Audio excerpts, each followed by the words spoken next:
ඉරානය කියන්නේ ඇත්තටම පුදුමාකාර ඉතිහාසයක්, හරිම සංකීර්ණ වර්තමානයක්, ඒ වගේම කුතුහලයේ දනවන අනාගතයක් තියෙන රටක්. ඉතින් අපි මේ විග්‍රහය තුළින් ඉරානය දිහා ගැඹුරින් බලමු. එහි අතීතය, වර්තමානය සහ කල්පිත අනාගතයක් ගැන.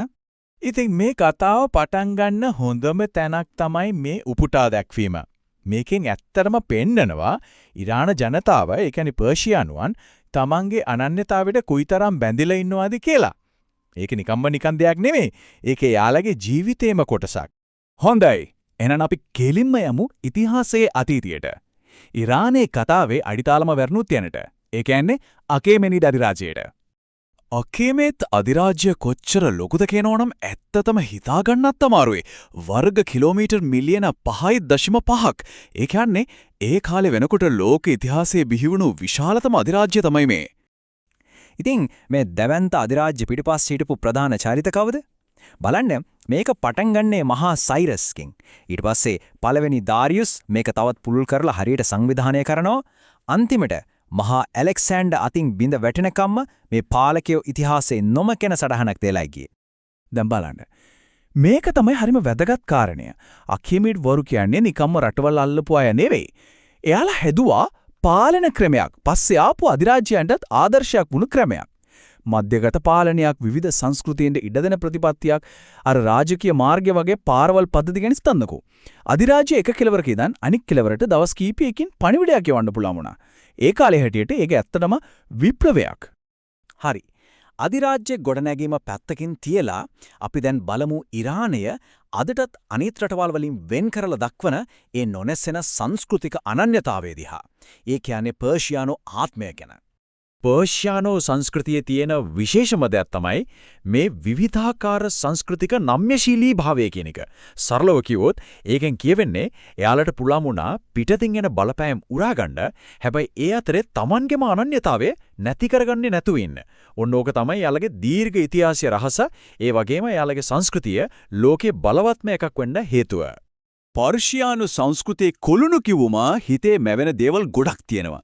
හිතන්නකෝ එයාලගේ ගැඹුරු තේ චාරිත්‍ර ගැන, තෙහෙරාන් වල තියෙන කඩ දස් ගාණක් තියෙන දැවන්ත බਜ਼ਾර් එක ගැන, ලෝකෙම ප්‍රසිද්ධ පර්ෂියානෝ පාලස් ගැන. ඒ විතරක් නෙවෙයි, එයාලගේ මැටි භාණ්ඩ, චිත්‍ර, කවි, දර්ශනය මේ හැම දෙයකින්ම පේන්නේ ඒගොල්ලන්ගේ කලාත්මක හදවත සහ ආගන්තුක සත්කාරය. හරි. අතීතයෙන් අපි යමු වර්තමානයට. බලමු නූතන ඉරානය හැඩගස්වන ඒ රටේ ආර්ථිකයේ එන්ජින් මොකක්ද කියලා. බලශක්තිය ගැන කතා කරද්දී ඉරානය කියන්නේ ලෝක සිතියේ මේ මගහරින්න බැරි නමක්. ඇත්තටම 2024 වෙනකුත ලෝකයේ ඔප්පු කරපු තෙල් සංචිත වලින් තුන්වෙනියට වැඩිම ප්‍රමාණය තියෙන්නේ ඉරානයට. හැබැයි මෙතන තියෙන ලොකු ප්‍රශ්නයක්. මේ ප්‍රස්තාරයෙන් එක පැහැදිලිව පේනවා.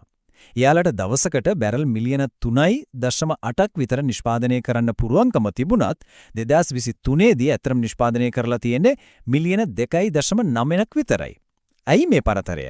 ප්‍රධානම හේතුව ජාත්‍යන්තර සම්බාධක. ඉතින් පුදුම හිතන කාරණය තමයි මේක. ඉරානය ලෝකයේ ප්‍රධාන තෙල් බලවතෙක් වුණාට එයාලගේ රට ඇතුලේ බලශක්තියට වැඩිපුරම පාවිච්චි කරන්නේ තෙල් නෙවෙයි. බලන්න මේ ප්‍රස්තාරය අතිවිශාල බහුතරයක් රඳා පවතින්නේ ස්වභාවික වායු මත. දැන් අපි කතා කරන්න යන්නේ නූතන ඉරානයේ ගමන් මඟ සම්පූර්ණයෙන්ම වෙනස් කරපු, ලෝකයේත් එක්ක එයාලගේ තියෙන සම්බන්ධය අලුතෙන්ම ලියපු ඒ තීරණාත්මක සම්දිස්ථානය ගැන. ඒ තමයි 1979 සිදුවීම්. මේ වෙනස කොච්චර ලොකුද කියලා බලන්න. 1979ට කලින් ඉරානය කියන්නේ ෂා රජු යටතේ තිබුණු බටහිරට ගොඩක් හිතවත් ලෞකික රාජාංගුවක්. හැබැයි 1979න් පස්සේ ඒ සියල්ල කනපිට හැරෙනවා. බටහිර විරෝධී ඉස්ලාමීය ජනරාජ්‍යයක් බිහි වෙනවා. ඉතින් මේ විප්ලවය එක රැකින් උණු දෙයක් නෙමෙයි. මේක අවුරුදු ගානක සිදුවීම් දාමයක ප්‍රතිඵලයක්. 1953 දී CIAගේ සහායෙන් ෂා රජුව ආයෙත් බලයට ගේනවා. 63 දී එයාගේ ශ්වේත විප්ලවය නිසා පූජක පක්ෂය එයාගෙන් ඈත් වෙනවා. 77 වෙද්දී ආණ්ඩු විරෝධී උද්ඝෝෂණ පටන් ගන්නවා. අන්තිමට 79 ජනවාරි මාසේ ෂා රට දාලා යනවා. පෙබරවාරි මාසේ ආයතුල්ලා කොමේනි ආපහු එනවත් එක්කම රාජාණ්ඩුව බිඳ වැටෙනවා. හරි. අතීතය සහ වර්තමානය ගැන කතා කරලා දැන් අපි යන්නේ අනාගතය දිහා බලන්න. හැබැයි මෙතනදී අපි හරිම පැහැදිලිව දෙයක් කියන්න ඕනේ. අපි දැන් කතා කරන්න යන්නේ සම්පූර්ණයෙන්ම කල්පිත සිදුවීමක් ගැන. මේක ප්‍රබන්ධ මූලාශ්‍රයක් මත පදනම් වුණු විශ්ලේෂණයක් විතරයි. මේක ඇත්තටම වෙන දෙයක් ගැන අනාවැකියක් නෙවෙයි. ඉතින් මේ කල්පිත ලෝකයේ ඇතුලේ කලාපේ ඇතිවෙන්න පුළුවන් ගැටුමක් මොන වගේ වෙන්න පුරවන්ද? මේ වගේ ඕනෑම කල්පිත ගැටුමකදී හැමෝගෙම අවධානය යොමු වෙන එක තැනක් තියෙනවා. ඒ තමයි හෝමුස් සමුද්‍ර සංධිය. ලෝකයේ බලශක්ති වෙළඳාමේ හදවත වගේ තැනක්. මේ ප්‍රබන්ධ මූලාශ්‍රයේ සඳහන් වෙන මේ උපුටා දැක්වීමෙන්ම මේකේ බරපතලකම තේරුම් ගන්න පුළුවන්. ඒකේ කියවෙනවා මේ වගේ අර්බුදයක් ඇති වුණොත් ලෝකයට ඉතිහාසයේ දැවැන්තම ගෝලීය බලශක්ති සුරක්ෂිතතා අභියෝගයට මුහුණ දෙන්න සිද්ධ වෙයි කියලා. ගැටුමකදී ආර්ථික බලපෑම විතරක් නෙවෙයිනේ. මානව පිරිවැය තමයි බරපතලම. මේ කල්පිත මූලාශ්‍රයට අනුව ඒ වගේ ගැටුමකදී සිදුවිය හැකි මරණ සංඛ්‍යාව ගැන විවිධ පාර්ශ්ව වාර්තා කරලා තියෙන්නේ මේ විදිහට. මේ සංඛ්‍යාවලෙන්ම ඒ தත්ත්වයේ බිහිසුණු බව හිතාගන්න පුළුවන්. ඉතින් අවසාන වශයෙන් අපිට මේ ප්‍රශ්නේ ඉතිරි වෙනවා. අවුරුදු 2500කටත් වඩා පැරණි ගැඹුරු ඉතිහාසයකින් නිර්වචනය වුණු මේ ජාතියට ඇත්තටම මීළඟට මොකක් වෙයිද? හිතලා බලන්න. අදින් තව අවුරුදු 2කින් විතර මුළු ලෝකෙම දනගස්සන මහා යුද්ධයක් පටන් ගන්නවා. දැන් මේක නිකම් යුද්ධයක් ගැන කතාවක් නෙවෙයි.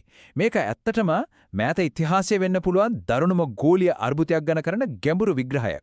ඉතින් අපි බලමු මේ සිදුවීම් දාමය කොහොමද එකින් එක දිගිරෙන්නේ කියලා. වර්ෂය 2026 මාසය පෙබරවාරි. එකම එක සිදුවීමක් මුළු ලෝක ආර්ථිකයම දෙදරවලා දානවා. ලෝක බලවතුන් හැමෝගෙම අවධානය ක්ෂණිකවම යොමු වෙන්නේ මැද පෙරදිග දිහාවට. මේ හැම දෙයකම ආරම්භය තමයි ඔපරේෂන් එපික් ෆියුරි කියන මෙහෙයුම. හැබැයි මේතනට එකපාරටම ආවේ නෑ. අපි පොඩ්ඩක් බලමු මේ යුද්ධයට පාර කැපුණේ කොහොමද කියලා. ඉතින් මේ හැමදේම පටන් ගන්නේ 2023 දී සාමාන්‍ය මැද පෙරදිග අර්බුදයක් විදියට. හැබැයි 2025 වෙද්දී තත්ත්වය කොච්චර දරුණු වෙනවද කියනවා නම් ඇමරිකාවෙන් ගුවන් ප්‍රහාරයක්ම එල්ල වෙනවා. ඊට පස්සේ 2020 ජනවාරි වෙලදී ඊරාන රජයේ රට ඇතුළේ ඇති වෙන ලොකු විරෝධතාවයක් හරිම දරුණු විදියට මර්ධනය කරනවා. අන්න එතන තමයි ඔක්කොම පුපුරලා යන්න ආසන්න වෙන්නේ. අන්තිමේදී පෙබරවාරි 27 වෙනිදා ජනාධිපති ට්‍රම්ප්ගෙන් ඒ තීරණාත්මක නියෝගය නිකුත් වෙනවා. පුදුමම දේ තමයි මේ ප්‍රහාරයේ එල්ල වෙන්නේ ඉරානයේ න්‍යෂ්ටික වැඩසටහන ගැන සාකච්ඡා මේසේ කතා කර ඉන්නකොටමයි පෙබරවාරි 28 වෙනිදා ඒ හැම සාකච්ඡාවක්ම ඉවරයි. ඔපරේෂන් එපික් ෆියුරි පටන් ගන්නවා. හැබැයි මේ යුද්ධයේ මුළු ගමන් මගම එක රැයකින් වෙනස් කරන්නේ එකම එක සිදුවීමක්. ඒ තමයි නායකයෙකුගේ ඝාතනය. අර මෙහෙයුම පටන් ගත්ත දවසම කියන්නේ පෙබරවාරි 28 වෙනිදාම ඊශ්‍රායල ගුවන් නමුදාව හරිම නිශ්චිත ඉලක්කයකට පහර දෙනවා. ඒ ඉලක්කය තමයි ඉරානයේ බලවත්ම පුද්ගලයා, ඒ කියන්නේ උත්තරීතර නායකයාගේ නිල සංකීර්ණය. ඊට පහුවෙනිදා, ඒ කියන්නේ මාර්තු 1 වෙනිදා ඉරාන රාජ්‍ය මාධ්‍ය මුළු ලෝකෙම කම්පණයටපත් කරපු මේ නිවේදනය නිකුත් කරනවා. බලන්න. එකම එක වාක්‍යයකින් මුළු කලාපයේම බලතුලනයේ සදාටම වෙනස් වෙලා යනවා. හොඳයි. මේ තනතුර කොච්චර බලවත්ද කියලා තේරුම් ගන්න එක හරිම වැදගත්. උත්තරීතර නායකයා කියන්නේ ඉරානයේ හමුදාවේ ඉඳලා දේශපාලනය දක්වා හැම දෙයකම අන්තිම වචනය හිමි කෙනා. ඒ වගේම එයා ජීවිතාන්තය දක්වා බලයේ ඉන්නවා. ඉතින් මේ ඝාතනය කියන්නේ හරියට රටේ හදවතටම ගැහුවා වගේ වැඩක්. ඒකෙන් රට සම්පූර්ණයෙන්ම අස්ථාවරණය වෙනවා. නායකයෙක් නැති වුණාම හැමතිස්සෙම බලරික්තකයක් ඇති වෙනවා. දැන් තියෙන ප්‍රශ්නේ තමයි ඊළඟට මේ බලය ගන්නෙ කවුද කියන එක. මෙතනදී පියාගේ වියෝවෙන් පස්සේ පුතා බලයට එන එක ඉරානය සම්පූර්ණයෙන්ම අලුත් දිශාවකට තල්ලු කරනවා. මෙතන ඇත්තටම තියෙන තීරණාත්මකම කාරණය තමයි මේ පියයි පුතයි අතර තියෙන ලොකු වෙනස. බලන්න පියා, ඒ කියන්නේ අයිතුල්ලා කේමේනි. එයා යම්තාක් දුරට රාජ්‍යතාන්ත්‍රිකයෙක්. හැබැයි පුතා මොජ්තබා කමේනි. එයා ඉස්ලාමීය විප්ලවීය ආරක්ෂක බලකාය. ඒ කියන්නේ IRGC එකත් එක්ක හරිම කිට්ටුයි. ඉතින් මේක පැහැදිලි ඉංගියක්. ඉරානයේ අනාගතේ තව දැඩි මතධාරී මිලිටරිවාදී පාරක යන්න පටන් ගන්නවා කියලා. ඉතින් ඉරානයේ මේ අලුත් දැඩි මතධාරී නායකත්වයේ බලයට ආපු ගමන්ම මුළු ලෝකෙටම දැනෙන පියවරක් ගන්නවා. එයාලා ඉලක්ක කරන්නේ ගෝලීය සපයුම් දාමයේ හදවතටමයි.